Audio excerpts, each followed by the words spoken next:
नमस्कार मंडळी, कसे आहात सगळेजण. आय होप तुम्ही सर्वजण खूप मस्त आणि मजेत असाल. नवीन दिवसाची छान सुरुवात झालेली आहे आणि आज मी तुमच्यासोबत शेअर करणार आहे माझं मुंबईमधलं सकाळचं रुटीन. आता हे रुटीन जे आहे ते मंडे ते सॅटरडे म्हणजे सोमवार ते शनिवारपर्यंत कंटिन्यू एकसारखंच असतं. थोडेसे चेंजेस असतात बरं का.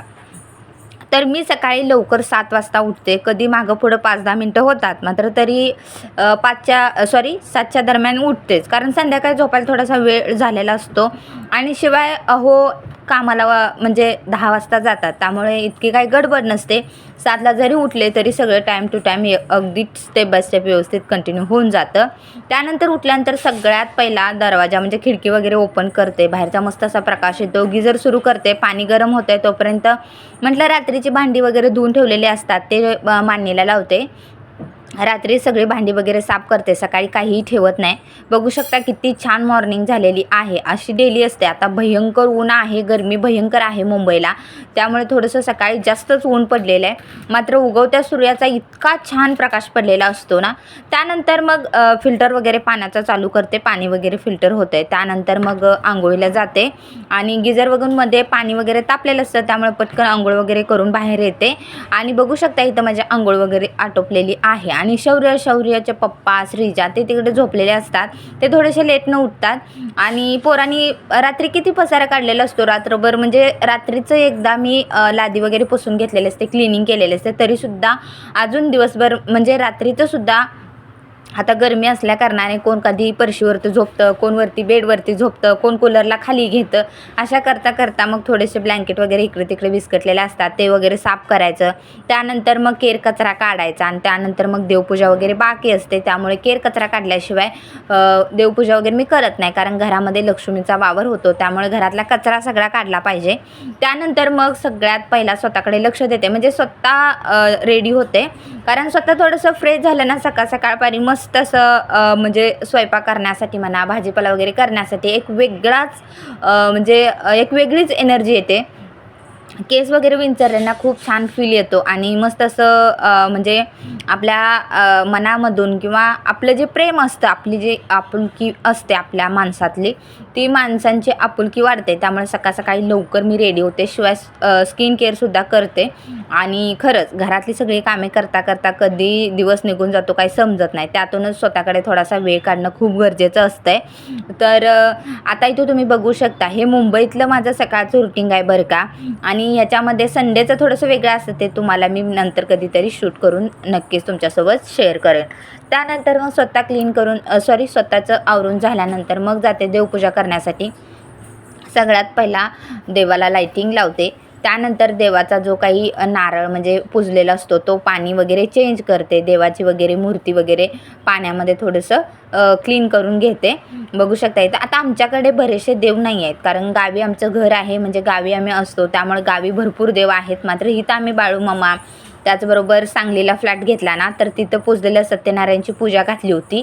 तिथला एक फोटो आमच्याजवळ इथं पूजेला आहे. त्याचबरोबर एक बाळकृष्ण, विठ्ठल रुक्मिणीची एक छोटीशी मूर्ती आणि बाळूमामाचा एक फोटो, लक्ष्मीचा एक फोटो, त्याचबरोबर विठ्ठल रुक्मिणीचा आणखीन एक मोठा फोटो आणि इथं हे आई एकवीर आईला गेले होते तिथला एक छोटासा फोटो आहे.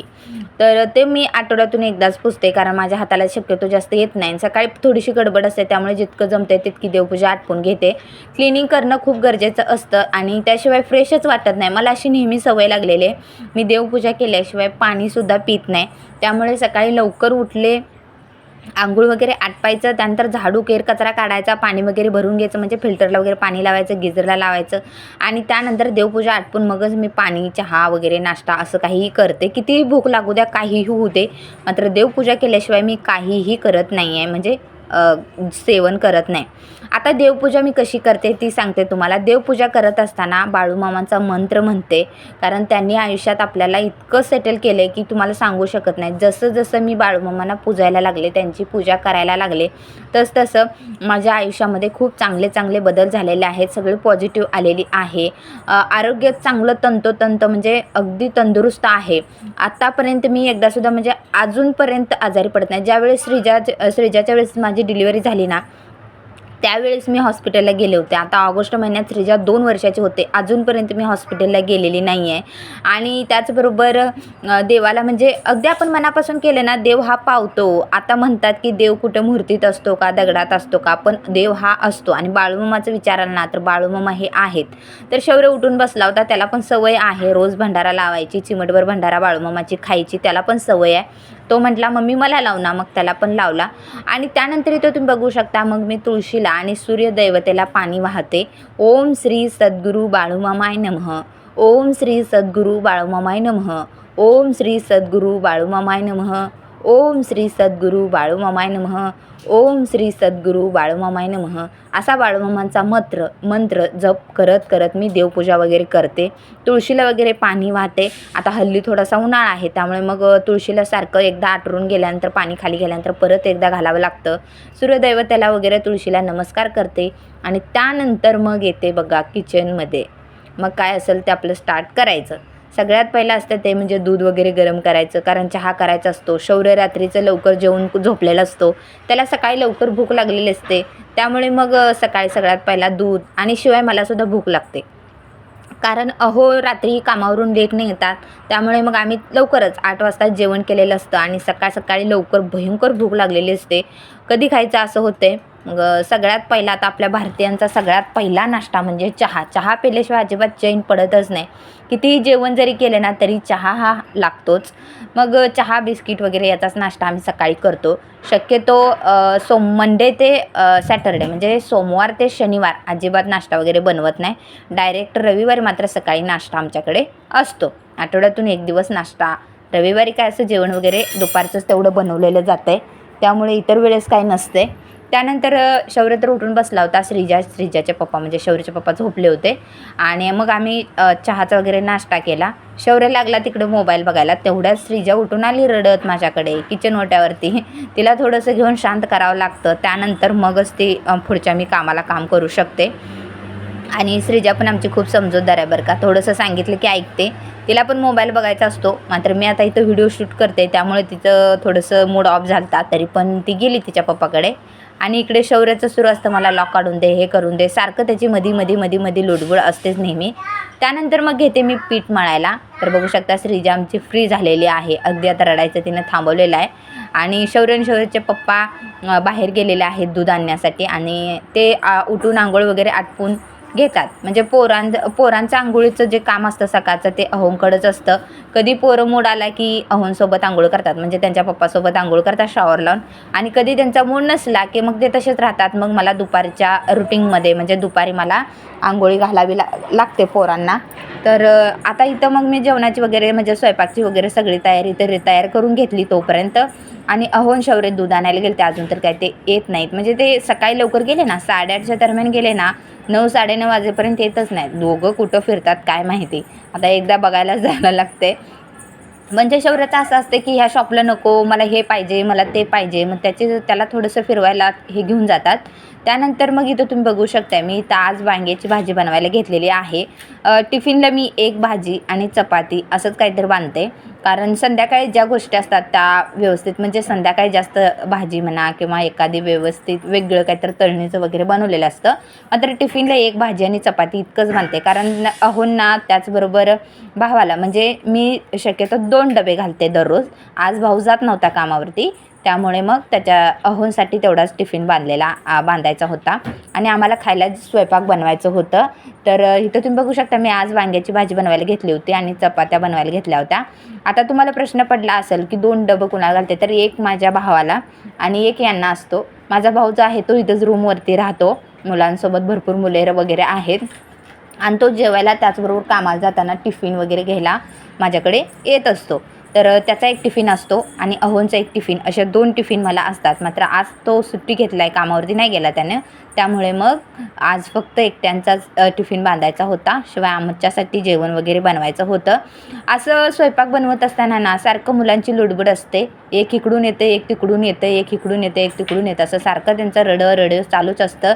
त्याचबरोबर कुणाला हाताखाली वगैरे द्यायचं असतं, कोण काय मागते. अहोंचं पण खूप हे असतात, म्हणजे त्यांना सगळ्या गोष्टी हातात लागतात. तर बघू शकता इथं मस्त अशी वांग्याची सुकी भाजी बनवलेली आहे मी टिफिनला. आणि त्यानंतर मग शेंगाची चटणी, लोणचं वगैरे असं काय तर टिफिनला बांधलेलंच असतं. तर संध्याकाळीच काहीतरी आवडीच्या गोष्टी केलेल्या असतात, कारण सकाळी गडबडीमध्ये शक्यतो जास्त होत नाही. त्यात पोरांची लुडबुड असते आणि सकाळी जेवण करून अहो कामावरती जातात. अहो म्हणा किंवा माझा भाऊ म्हणा, ते डायरेक्ट जेवण करून मगच सकाळी कामावरती जातात.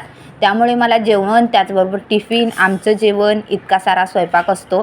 त्यामुळे मग मी जास्त गोष्टी बनवत नाही, जसं की भात, वरण वगैरे अशा गोष्टी मी जास्त बनवत नाही. ठीक आहे. तर आता इथं डायरेक्टच मग मी चपाती वगैरे बनवायला घेतली आणि भाजी तर बनवून झाली होती. आणि रात्रीचं तसं बघायला गेलं तर थोड्याशा गोष्टी शिल्लक असतात, जसं की पोरांना वगैरे खायला भात वगैरे मी थोडंसं रात्रीचं शिल्लक करते, कारण सकाळी पोरांचं काय होईल काय नाही काय सांगता येत नाही. त्यामुळे तर बघू शकता इथं आता पटापट चपात्या वगैरे आटपून घेते. तर हे मुंबईमधलं रुटीन आहे. आता बऱ्याच जणांना वाटेल त्यात काय नवीन आहे, तू असलं काय मला दाखवतेस. तर माझं एकच सांगणं आहे तुम्हाला, बरेच गावाकडची जी लोकं असतात ना, त्यांना मुंबईमधलं राहणीमान पाहण्याला खूप म्हणजे खूप आतुर असतात किंवा पाहण्यामध्ये त्यांना खूप इंटरेस्ट असतो. त्यामुळे मग मी त्यांच्यासाठी हा ब्लॉग बनवलेला आहे किंवा दाखवत आहे. आणि माझे जे फॉलोअर्स आहेत त्यांना बघण्यामध्ये रुची आहे. आता जे नवीन आले त्यांनी चॅनलला सबस्क्राईब करून बेल आयकॉन प्रेस करा. जे जुने आहेत त्यांनी व्हिडिओला लाईक करून व्हिडिओला हाईप करा. आणि या व्हिडिओमध्ये तुम्हाला जे कोणतंही जरी प्रोडक्ट हवं असेल, जसे की मी वेअर केलेले कपडे असू देत किंवा काहीही असू दे, घरातली भांडी काहीही असेल, तुम्हाला जर एखादी गोष्ट आमच्या घरच्यामध्ये आवडली असेल तर त्याची तुम्ही मला कमेंट बिनधास्त मागू शकता किंवा लिंक कमेंटमध्ये नक्की विचारा मला. मी त्याची लिंक तुम्हाला नक्की शेअर करेन. ठीक आहे. तर इथं फायनली चपात्या वगैरे पटपट बनवून घेतल्या आणि हे सगळं करता करता मला जवळजवळ आता 10 वाजलेले आहेत. आज थोडंसं व्हिडिओ शूट करायच्या नादामध्ये खूपच वेळ झाला. स्वयंपाक बनवता बनवता अहोना जेवण पण तयार करून रेडी करून दिलं आणि त्यानंतर मग लागलेच मग स्वयंपाकाचा म्हणजे स्वयंपाक आटपून घेतला लागलेला सगळा. आणि त्यानंतर मग अहोंचा इथे टिफिन बांधून दिला. आज एक टिफिन होता त्यामुळे थोडासा वेळ पण झाला व्हिडिओ शूट करताना. आणि 2 असले तर थोडंसं पटपट करते, एक असलं का नाही थोडंसं स्लो करते, त्यामुळे थोडासा इथे वेळ झालेला आहे. तर फायनली इथं अहोंचा टिफिन बांधून दिलेला आहे. थोडीशी शेंगाची चटणी, एक लोणच्याची फोड आणि चपाती आणि वांग्याची भाजी. आणि तिथं हॉटेल वगैरे आहे, त्यांना जरी काहीतरी गार दही वगैरे खावं वाटलं तर ते कामावरती घेतातच. त्यामुळे मग इतक्याच गोष्टी मी इथे टिफिनला बांधते. रोज असं काहीतरी नवीन नवीन असतंय. जर तुम्ही पाहण्यात इंटरेस्ट असाल तर मला नक्की कमेंट करून सांगा. तर त्यानंतर अहोंना टिफिन वगैरे बांधून दिल्यानंतर अहो कामावरती निघून जातात आणि मग आम्ही जेवण करतो. तर असं असतं माझं सकाळचं 7 ते 10:30 ते 11:45पर्यंतचं रुटीन. तुम्हाला कसं वाटलं कमेंट करून सांगा. आवडलं तर चॅनलला लाईक, शेअर, सबस्क्राईब करा. चला भेटूया. बाय.